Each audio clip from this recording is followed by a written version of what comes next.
fez tanto tempo pra mim.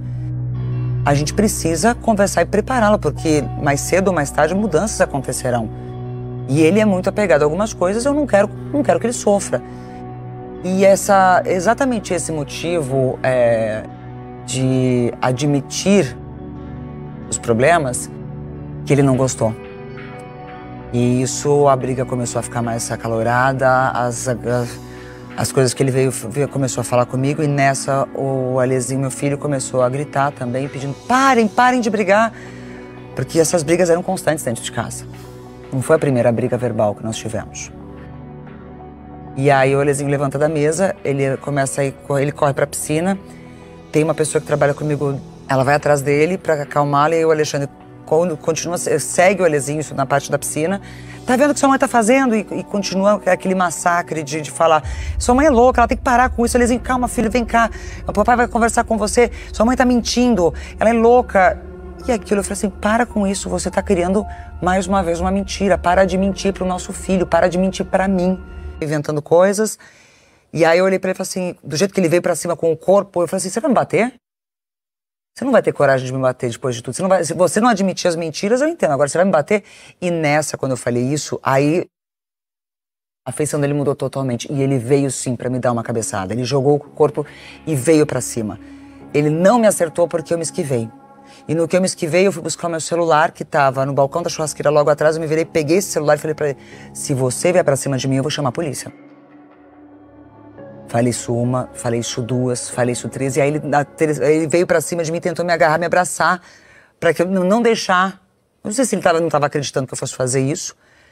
Mas ele tinha esse hábito de, quando ele tava perdendo na conversa, na briga verbal, porque eram frequentes essas brigas, e vinha e me agarrava com força pra eu não sair, porque eu falava assim, não chega perto de mim, não me encosta, não me toca. Aí ele começou a perder o controle mais ainda, eu comecei a gritar, pedindo socorro, sim, pra quem... A força que eu tinha, eu gritei muito. Eu gritava, socorro! Chama a polícia, 190. Eu comecei a gritar mesmo, porque ele não me soltava. E nessa, eu consegui me desvencilhar dele e eu fui pra cozinha, porque eu queria me trancar na cozinha. Eu fiquei com medo dele, com muito medo. E a minha cozinha tem uma porta de correr. E quando eu fui tentar fechar a porta, ele começou a segurar e a gente começou a brigar e lutar para poder tentar... Ele tentando segurar a porta aberta e eu tentando fechar. Quando ele viu que ele não ia conseguir, que eu não ia ter me largar a porta, ele pega essa porta e bate com toda a força. É a mão que eu tava segurando o celular. Ele fecha a porta exatamente na parte aqui do meu cotovelo. Eu acho que eu tava com a adrenalina e o sangue quente tão forte que na hora eu não senti dor. Mas os meus cachorros estavam atrás de mim, a Fanny e o Joaquim, latindo muito por conta da briga. Eles não... Como eu já tinham visto o Alexandre gritar muitas vezes, toda vez que ele gritava, os cachorros ficavam muito alterados em casa. E eu gritei, pega.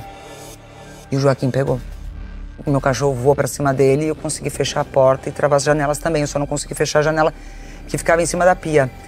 Exatamente nessa fração de segundos eu me sentei na mesa, eu já não mexia mais meu braço, ficou bem inchado.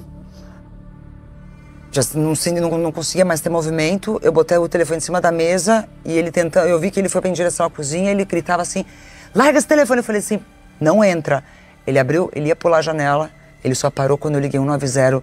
Foram 3 toques. A polícia atendeu do outro lado. Ainda bem que existe 190, porque se eu não tivesse ligado, ele teria passado aquela janela e eu não sei o que teria acontecido. O Alexandre ficou muito alterado. Você acha que a sua relação já era tóxica? Sim. Há muito tempo? Sim. Há bastante tempo. E eu tentei me desvencilhar dessa relação por algumas vezes, mas... As pessoas que estão ao teu redor, elas são convencidas a dizer que você está errada. Que você que está desequilibrada, está trabalhando demais, está cansada. Não, ele tá só te protegendo. Nossa, eu via muito isso. O Alexandre sempre teve um temperamento muito difícil. Explosivo, agressivo. Nunca tinha sido físico comigo, mas agressividade de falar comigo? Nossa. Com quem tava ao redor, muito. Preconceituoso pra caramba. E todas as coisas que... Eu acabei me acostumando a ouvir muitas coisas, as pessoas que estavam ao nosso redor também. Mas no final do ano passado isso começou a ficar pior. Ana Hickman se casou com Alexandre aos 16 anos. Ele tinha 26. São 25 anos de casamento. Mas ela diz que a relação estava muito difícil. O que é isso, filha? E aí eu fui tentar entender o que estava rolando. Só que ele não deixava transparecer e não deixava claro o que era. A não ser a partir do momento que eu no escritório começo a escutar, não, ele está preocupado com os negócios, com as dívidas. Eu falei, poxa, eu preciso saber o que está acontecendo. Vou em busca dessas informações. Olha o que está acontecendo, a gente é um time, me fala. E aí foi onde eu comecei a me deparar com grandes mentiras. Mas ele dizia que estava tudo bem. Então a história das dívidas é de fato verdadeira? Existe, sim. Você sabe qual é o valor dessa dívida? Não faço a menor ideia porque eu ainda não cheguei no fundo. Ainda há coisas a serem descobertas. E o motivo de eu não saber é porque a gente sempre dividiu isso muito bem e não é novidade para ninguém, que eu sempre deixei claro. Dentro da nossa empresa, ele era a parte de administrativo e financeiro. Eu, imagem, celebridade, criação de produtos, design, marketing. E nunca foi novidade, e nós nunca... Eu nunca tive problema com isso porque a gente saiu do zero. Nós éramos um casal lá no começo que nós construímos do zero isso. Eu morria de orgulho de falar isso. Morria de orgulho. Mesmo quando alguém um dia contestasse e falasse, mas por que ele é assim? Por que você atura tanta truculência? Eu me acostumei a dizer, é o jeito dele. Num determinado momento da nossa vida, eu comecei a perceber que não tinha mais amor ali. E era sim um grande negócio. Mas quem estava ao nosso redor me fazia acreditar que eu estava louca, que eu não podia fazer isso. Imagina, você tá louca, ele te ama. Ele tá fazendo isso tudo para proteger vocês. Não, ele é o cara. Era isso que o tempo todo eu tinha ao meu redor.